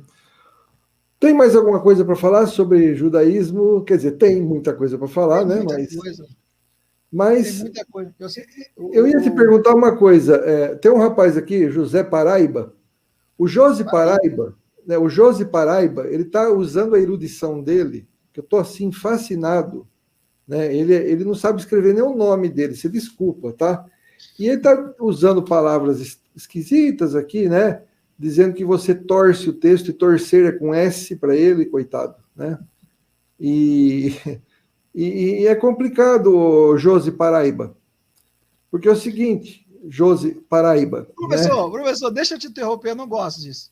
Mas, olha, meu irmão, eu não vou falar nada, eu só vou ler, aí qualquer um que estiver assistindo essa live, defina isso, até os adventistas. É por isso, ó, ele escreveu aqui, José Paraiba, ou Paraíba, né? Por isso que acredito em Ellen White. Você prefere acreditar numa pessoa que diz que tem uma árvore da vida lá na constelação de Órion do que acreditar numa pessoa que está te apontando texto da Bíblia Sagrada e se você correr para os textos judaicos, não tem para onde correr. Qual que você prefere? Você sabe que uma vez chegaram para mim, né? Foi desses grupos mortalistas, né? Eu não sou nenhum gênio na teologia. Tem gente que me elogia, mas os caras não é assim, né? Eu tenho muita coisa para aprender. E claro, né? Só que o pessoal chega e fala assim, não, eles citam esse texto, a letra mata. O senhor fica aí citando argumentos de eruditos, não sei o quê. Tudo isso, né? É loucura para Deus. Por quê? Porque o que importa, na verdade, é que o Espírito Santo põe em você para falar. E não esse conhecimento todo que o Senhor exacerba, né? Eu falei, querido, deixa eu falar uma coisa para você. O conhecimento que eu tenho não vai me dar a vida eterna. Nem para o Leonardo, ou seja, ninguém é salvo pelo conhecimento. Né? Nós não somos gnósticos. Tá? Só que, deixa eu te falar uma coisa para você. Né? Não lhe passa pela cabeça que quando você conversa com uma pessoa que estuda muito, que a gente passa anos e anos debruçado em muitos livros, né, para ver por que é que a Bíblia foi escrita daquela forma. Entendeu? Então, quer dizer, não é esse conhecimento que vai nos dar a vida eterna. Nós somos salvos pela graça por meio da fé. Só que a gente procura aprender bastante para entender por que a Bíblia foi escrita dessa forma. E como que isso se... Porque assim, o Espírito Santo não revelou para o homem as verdades, né? Através de uma língua só celestial, uma língua celestial. Ele nos revelou verdades através da língua falada naquela época. Então, por que a Bíblia fala que Jesus chorou usando um dos 4 verbos gregos para o verbo chorar? Né? Por que quando Jesus fala... aliás, João Batista fala em Lucas 3,14, não acuseis ninguém falsamente. Por que no grego está lá, não conteis figos? Tá? Por que aparecem várias palavras para sepultura, como uma delas, mnemeion? Entendeu? Como que essas palavras foram usadas por quê? Se a Bíblia fosse escrita hoje, por que com certeza apareceria a palavra internet? Porque faz parte do nosso uso, querido. Entendeu? Então não adianta você falar, né, ficar questionando o fato da gente conhecer, a gente ter lido bastante. O professor Leonardo se especializou numa área, eu em outra. Entendeu? Agora, você precisa largar a mão, você que aí fica questionando a gente, você pode até não concordar, mas não concorde com base. Não é porque a Ellen White disse, porque o Charles Stacey Russell falou, porque o Joseph Smith discordou. Não, cara. Discorde da gente com classe. Ó, você está errado porque tem um perito no assunto que diz isso, tem outro que fala isso. Aí é um diálogo que cresce. Eu vou falar para você, cara, Leonardo, eu vou usar uma frase aqui meio não polida, mas é para servir para o pessoal entender o seguinte: tem cara que acha que conhece muito e ele não presta atenção que quando ele começou a achar que conhecia, né? Nós já estávamos estudando isso há muito tempo e esse cara não estava nem no saco do pai dele, desculpa a expressão. Certo? Entendeu? Pronto. Certo? Falou. Então, acabou. O cara não era nem espermatozoide ainda. E a gente está lá 10, 20 anos debruçado, estudando, para dizer que a gente sabe um pouco, e aparece gente querendo dizer que sabe muito e fala, e por isso que eu creio na Ellen White. Não sabe escrever nem White direito aí. Eu fico pé da vida com um negócio desse. Eu penso assim, eu estava conversando com um amigo hoje, eu falei com ele, falei assim, essa questão de hermenêutica pentecostal, isso aí para mim é bobagem, porque eu penso assim, aquilo que eu acredito tem que ser passado por todos os crivos. Se é verdadeiro, a verdade ela é verdade em qualquer lugar, professor. Então, tipo assim, não é uma coisa ou outra que eu tenho que inventar, hermenêutica pentecostal, hermenêutica dos TJ, hermenêutica dos adventistas, para querer provar minha tese. Não existe isso. E muita coisa que nós vemos por aí é aquela falácia da autoridade, né? Porque Ellen White falou, eu não dou veracidade para ela, entendeu? Né? Porque fulano falou, eu não dou veracidade para ele, entendeu? Para mim tem que provar na Bíblia. E muita coisa aqui no Senhor, na humildade que o Senhor deu, entendeu? Eu acredito que eu provei na Bíblia, entendeu? Agora, claro. cabe aquele que não acreditar em fazer um contraposto, né? Claro que a nossa realidade, a proposta foi totalmente diferente, mas a gente transcorreu muito da Bíblia, acho até mais do que os próprios textos judaicos, né? Tem um monte de texto aqui que eu poderia ler para provar. O rapaz até falou assim, onde há um judeu, há 2 ou 3, tem 4 ideias. Sim, mas eu estou falando de ideias de vários. Aonde que é colocado esse ditado? De que forma? Para que preceito? Entendeu? Então, assim, unânime. Quando eu for fazer as considerações finais, eu faço o que eu quero fazer. Tá. Eu queria só fazer uma perguntinha. Aquele texto de Eclesiastes que fala assim, olha, os mortos não sabem de nada, né? E aí? Uma vez eu dei uma resposta assim, né? Se eles não sabem, é porque eles estão conscientes. A gente fala umas besteiras de vez em quando. Não, mas na nossa, às vezes na nossa na humildade das palavras, às vezes você acaba respondendo realmente. O texto, vamos supor, igual tem o outro texto, dependendo de qual tradução você lê, você acaba se confundindo, né? Ou confundindo mais ainda o problema. Não estou fugindo da sua pergunta, é só para considerar, te mostrar que se a gente não lê mais em outras traduções, a gente acaba se perdendo, que é o texto que tem tudo a ver com o que você está falando. Salmo 146. 146, 4. Quando o seu espírito parte, ele volta para a terra. Naquele mesmo dia perece os seus... Aí tem tradução que está o quê? Pensamento. Então tá aí, ó. Perece o pensamento. Mas em outras traduções está o quê? Planos. E a palavra no hebraico ali é planos mesmo. Por quê? Porque plano, objetivo, não é para o Olam Rabá, é para esse mundo, Olam Razê, o mundo físico. Debaixo do sol, né? Claro. Entendeu? Quando fala ali que eles não sabem de nada, é esse mesmo contexto. As pessoas tendem-se, professor, a se desgastar em coisa que tem a mesma conotação. Eu acho que não sei se eu te respondi, se eu posso migrar para outra coisa. Pode. Só antes da gente terminar essa live, eu queria falar sobre a criptonita dos imortalistas. Deixa eu te contar só uma historinha. Eu fui numa rádio. Conta. Você contou uma piada, eu também quero contar uma que meu pai contava, hein? Tá, não, mas uma vez eu fui numa rádio aqui na região, e o camarada. Essa frase surgiu no Vejam Só, né? Isso aqui é a criptonita, né? Tal. E eu estava debatendo sobre imortalidade da alma, né?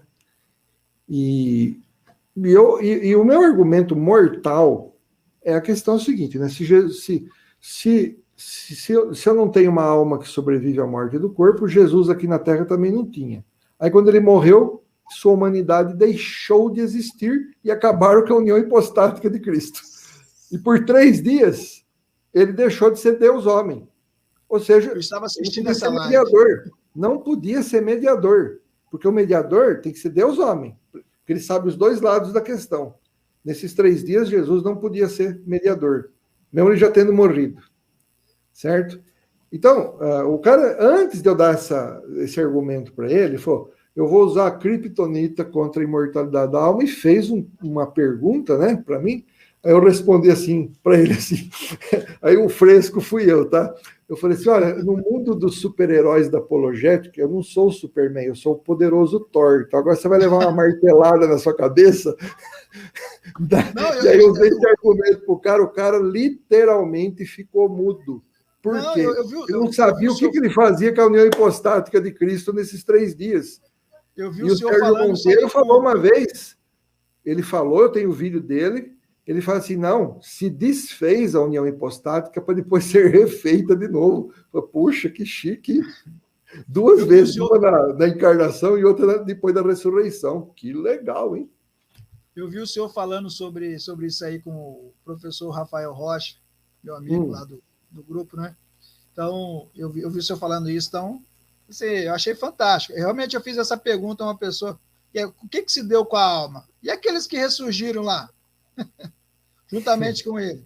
Pois é. Entendeu? Mas é isso aí. Mas o senhor ia falar um negócio aí da criptonita. Vamos lá. Qual é o texto que o senhor... Me responde o senhor, qual é o texto que o senhor acha que é a criptonita não dos mortalistas? Que os mortalistas já vão direto em Mateus 10, 28, né? Uhum. Os mortalistas, qual é a criptonita dele? Não. Para mim, dos imortalistas... Uhum. Não, para mim é esse argumento da união hipostática. Mas tem um que é aquele de Apocalipse, que mesmo que seja texto simbólico, né? Não! Você tá usando os nossos. Ah, deles? Deles, isso.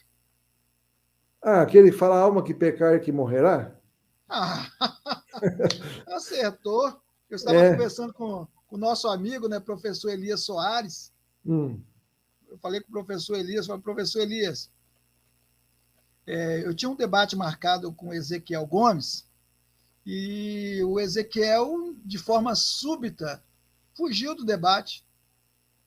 E ali eu falo: professor, desculpa falar, mas gostando ou não gostando, ele fugiu realmente do debate. Mas coitadinho, né? Estão falando que o Sérgio Monteiro quebra meu argumento da alma. Engraçado que conversei com ele muitas vezes, ele nunca quebrou esse argumento meu. Eu vi a live dele, eu não vi nada de quebrar argumentos. Não estou desprezando o Sérgio Monteiro, que eu gosto dele pra caramba, pelo amor de Deus, hein? É um baita ser humano, uma pessoa de uma bondade muito grande, conheço muito ele. Conversei com ele ontem, inclusive. Ele é meu amigo, né? E oro pela recuperação dele, né? Quero ver ele andando de bicicleta de novo. Ele passou mal, quase morreu, tá? Quase morreu mesmo. E então, louvo a Deus por ele estar bem, estar se recuperando, né?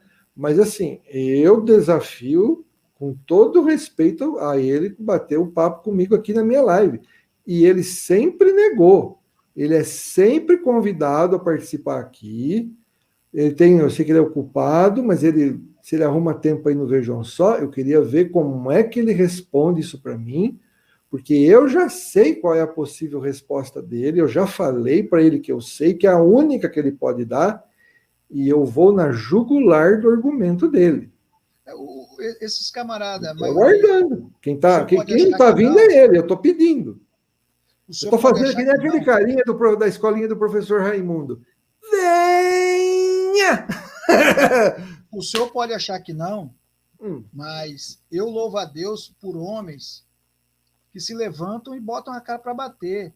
Eu vi o que o senhor fez aqui com o professor Rafael Rocha. O senhor pegou e fez pergunta mesmo, entendeu? E fez mesmo, e ele respondendo. Assim, as pessoas têm medo disso, professor Galho. Elas não querem responder, elas têm medo de responder. De estar aqui ao vivo, o senhor perguntar. A gente não fez script.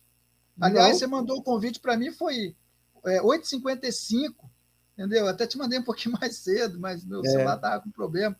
Então, tipo assim, não tem script, não tem nada combinado. A pergunta que sair, se eles fizerem ali, a gente vai responder na hora. Entendeu? Então, tipo assim, não tem, muitos fogem disso, não querem isso. Né? Mas sobre Ezequiel 18:4, vamos lá. Vamos lá. Olha só, o que o texto diz? Eis que todas as almas me pertencem, tanto a alma do Pai como a alma do Filho me pertence. A alma que pecar, essa morrerá. Aí eu lembro que a dúvida foi, e não foi respondida. Em nenhum lugar até hoje eu vi alguém respondendo sobre esse assunto. A dúvida é, essa alma, a alma por ser uma variante semântica, ela pode ser alma vida, mas pode ser alma transcendente. O fantasminha camarada, conforme você brincou. Aqui nesse texto, se trata de qual? Alma transcendente, no caso o fantasminha, ou vida humana? Aí, os mortalistas dizem que esse texto se trata da alma transcendente e ela realmente pode morrer. Correto? É isso. Então vamos lá, vamos estudar esse texto. No versículo 2 do 18, presta atenção que isso aqui é para destruir a criptonita dos imortalistas. Por que usais na terra de Israel este provérbio dizendo: os pais comeram uvas verdes e os dentes dos filhos ficaram embotados? Juro, o Senhor Deus diz que ninguém mais usará esse provérbio em Israel. Aí o 4 vem, toda alma que pecar, essa morrerá. Vou ler de novo, hein? Só o 3. Os pais comeram uvas verdes e os dentes dos filhos ficaram embotados. Isso aqui é um tapa também na maldição hereditária, né? Bobagem do caramba. Os pais comeram uva verde e os dentes ficaram... Ó, vou ler o texto de Jeremias 31, 29 e 30. 31. Rapidinho, quer ver? Gente, 31, 29 e 30. 29 e 30. Ó, você entendeu o que eu li lá, né? Naqueles dias, não mais dirão, os pais comeram uvas verdes e os dentes dos filhos se embotaram. Sabe o que isso quer dizer? Que esse texto aqui é a mesma coisa do texto lá. Então vamos ler o 30. Mas cada um será morto pela sua própria iniquidade. De todo homem que comer uvas verdes, os dentes embotarão. Homem aqui, Adam, é homem mesmo. Então, não é alma, é homem, carne. Então, na variante linguística, o contexto, né? Está falando do. É o mesmo texto, né? É o mesmo texto. O texto de Ezequiel 18:4 E Jeremias 31, verso 29 e 30, se trata da mesma coisa. Uma vez eu perguntei assim, não vejam só para um debatedor, né? Eu perguntei assim, escuta, quando Jesus fala, não tem mais os que matam o corpo, mas não matam a alma, você sabe que Jesus morreu, ficou 3 dias morto. Durante 3 dias, eles conseguiram matar a alma de Jesus? Porque, veja bem, se você está falando que essa alma é o corpo dele, então em que sentido não mataram? Agora, se você fala... A justificativa que eles têm é que nós queremos comparar Deus, né, no caso Jesus, com um homem. Mas Jesus fala, a minha alma está angustiada até a morte. Ele fala que ele tem alma, como um homem. Ele era 100% homem, 100% Deus. Então, sim, de fato, ali... E, assim, fora os outros textos, né? O Alberto Neto colocou um texto aqui bem interessante, 2 Coríntios 5:8. Mas temos confiança e desejamos, antes de deixar esse corpo, para habitar com o Senhor. Paulo fala que esse homem, não sei se é nesse corpo ou fora dele, vou parafrasear, eu sou mais útil estar com vocês do que estar com o Senhor. Ele tinha providência de que era estar com o Senhor. Então, tipo assim, eu vejo a Bíblia, principalmente o Novo Testamento, a Brit Hadashah, unânime em relação à imortalidade da alma. Unânime. Claro. Eu não vejo caso para você pensar o contrário. O Novo Testamento, sim, porque nós acreditamos na progressão doutrinária, aí ele pode, sim, progressivamente ter entendimento. Mas, mesmo assim, eu não elucidei o debate, tá, professor Galli? Não elucidei. Sim. Eu elucidei os textos que foram colocados. Isso, eu acho que, tipo assim... que a gente trabalhou bem, elaborou uma hermenêutica bem interessante.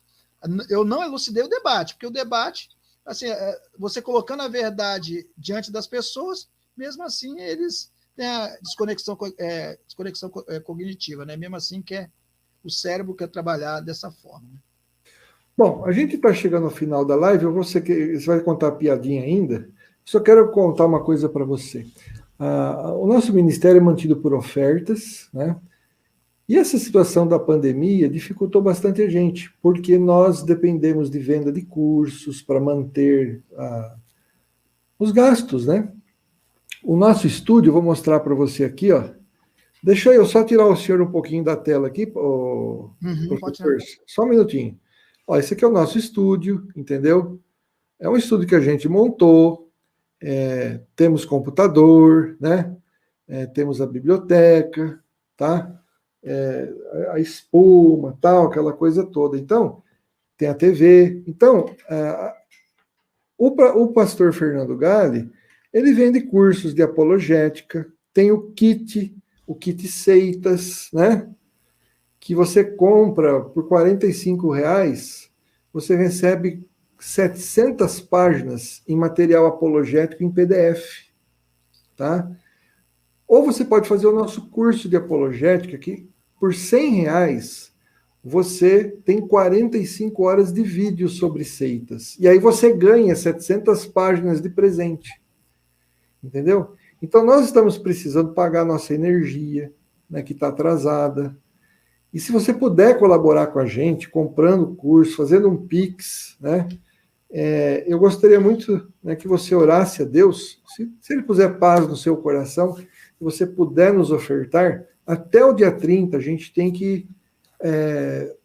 nós estamos com 2 contas de luz atrasada, tá? E infelizmente é uma verdade, né? A gente está compartilhando isso, ao todo tá dando R$368, 2 contas atrasadas. Se você puder comprar o nosso curso, tá? Ou se você puder, né? Vou dar meu WhatsApp aqui para você, ó. WhatsApp meu é 016 996 37 1225, ok? Nesse WhatsApp que eu estou dando aqui, ou no Pix que está aqui, ó, tá bom? Você está vendo aqui embaixo, ó? tem meu Pix, você pode fazer uma pequena oferta de amor para a gente. Você pode também me adicionar no WhatsApp, enviando um Pix. Olha só a qualidade das nossas entrevistas. Eu faço isso por amor à obra de Deus. Mas para ter toda essa estrutura, uma câmera boa, né, um computador bom, eu pago programas profissionais como StreamYard, tá? O Filmora, sabe? Tudo isso envolve custos. E a gente está apertado. E está vendendo pouco cursos, poucos kits. Isso ajuda a manter o nosso ministério. Então, eu peço que, se você puder nos ajudar com pequenas ofertas, para a gente resolver essa parada de 2 contas de luz atrasadas, estamos correndo o risco de ficar sem energia. E eu ganho a vida honestamente, né? Porque um sem vergonha aí andou me caluniando na internet, ele vai receber a notificação logo, logo, na casa dele. Ele brincou com gente séria.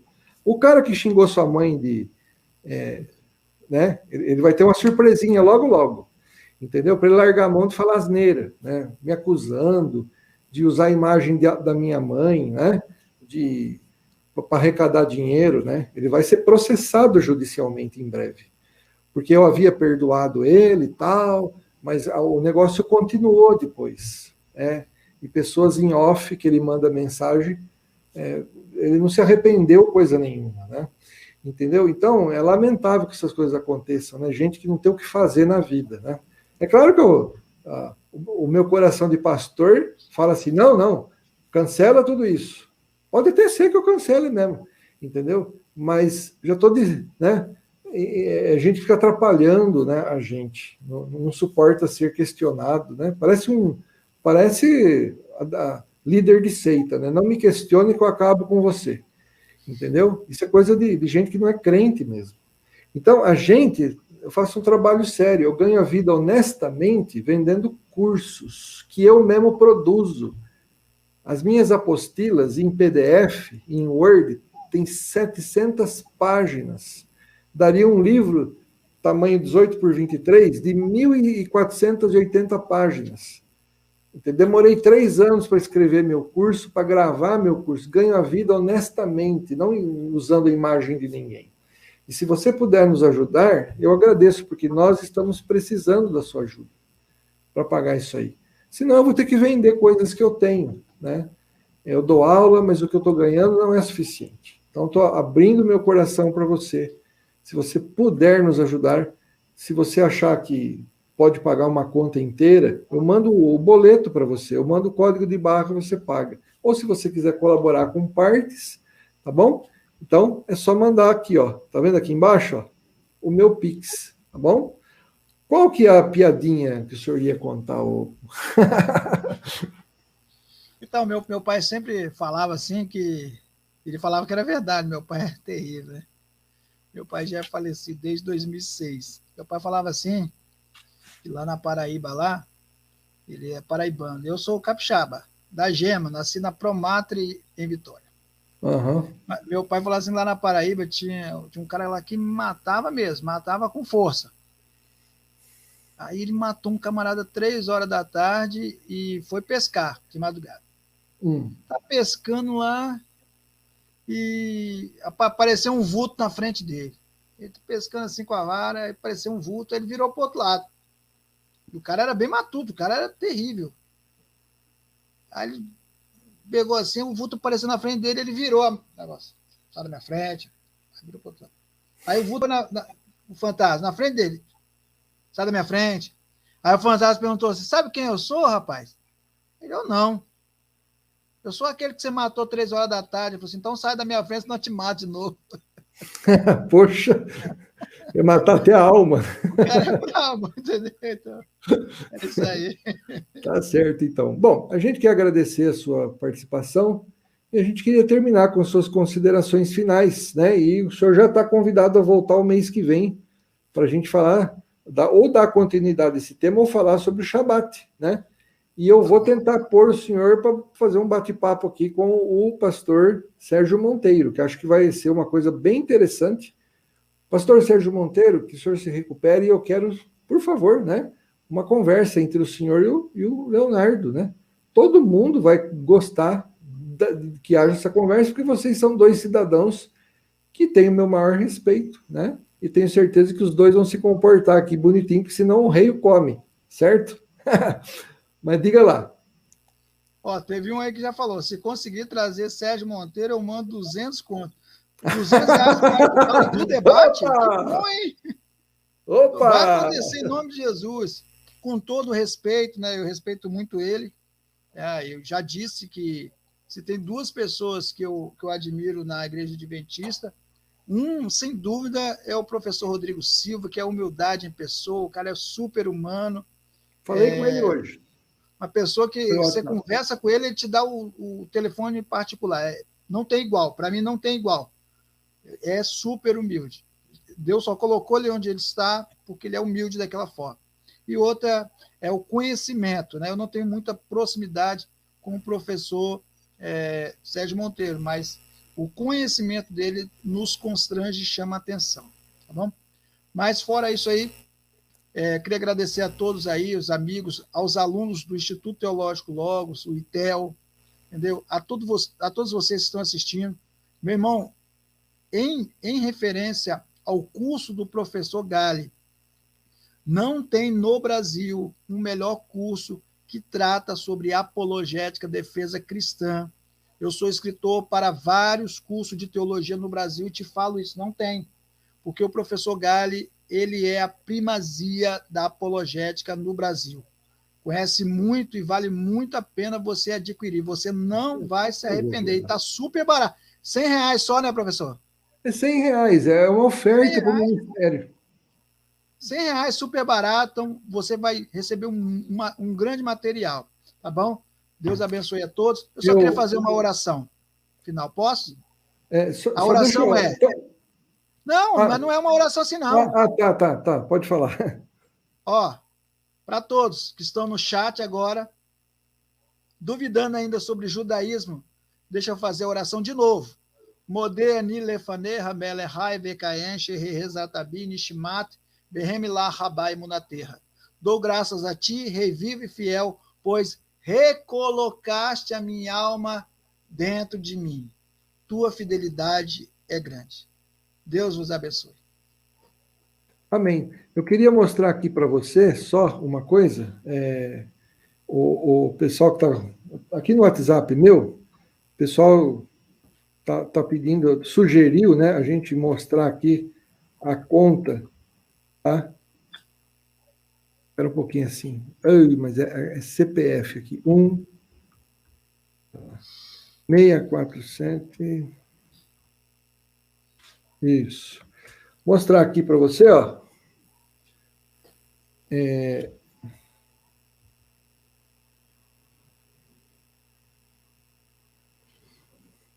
Não sei se você vai conseguir ver, tá? Vamos ver se eu... Tá dando para ver alguma coisa aí, pessoal? Tá dando pouco. Espera aí, deixa eu tirar o senhor um pouquinho só. Ó. Tá vendo, ó? Então, a gente tá com uma conta, ó, vencida dia 23/7, referente a 23/6, certo? No valor de R$202, depois uma de R$244, certo? E a de 168 vence em setembro só, tá? Então é isso. Se você puder nos ajudar, tá bom? Conforme você está vendo aqui, tá? Vai ser bênção para a gente, tá? Legal? E o Eliomar aqui, não espera o Sérgio Monteiro vir aqui não, poxa vida. Se ele não quiser vir, você não abençoa a gente. Que conversa fiada é essa, tá bom? Então, se você puder nos ajudar, manda um zap para mim, assim você conversa comigo, tá? Aí você fica sabendo melhor sobre o nosso trabalho, tá bom? Tá aqui o nosso zap, 016-996-37-1225.